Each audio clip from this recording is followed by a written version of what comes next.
rendit ditës, që ka të bëjë me propozimin për vendimin e autorizimin e kryetarit të gjykatës për vlerësimin e kushteve të punës në Pallatin e Drejtësisë, pra për gjendjen e Pallatit të Drejtësisë për shkak të kushteve. Veç e dim në materiale keni gjendjen e përshkruar dhe rekomandimin e Departamentit për çështje ligjore.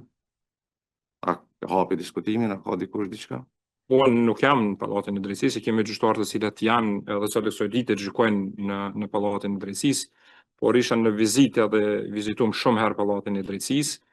Kushtet në këtë kohë të verës edhe temperaturave të larta besoj që janë të papërballueshme për punë, e cila kemi vërtetuar edhe vetë na.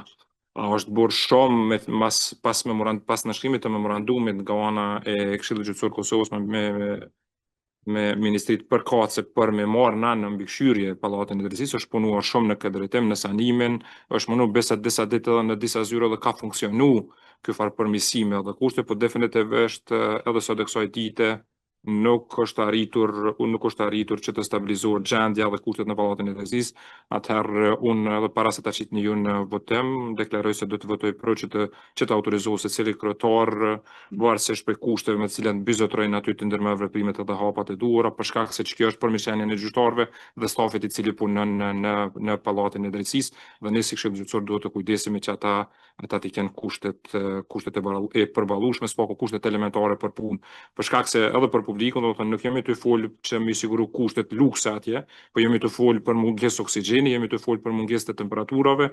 Gjyqtarët sot në Pallatin e Drejtësisë ku marrin edhe seancat, po ballafaqohen temperaturat në zyrën e tyre janë 36, 37, besa edhe 40, 42 në rastet të caktuara në kohën e pasdites. Pra, nuk jemi të folë për kushtet lukse, jemi të folë për kushte minimale për me pasur punë të dinjiteshme gjyqtari edhe stafi që punon në Pallatin e Drejtësisë. Faleminderit. Kush është për?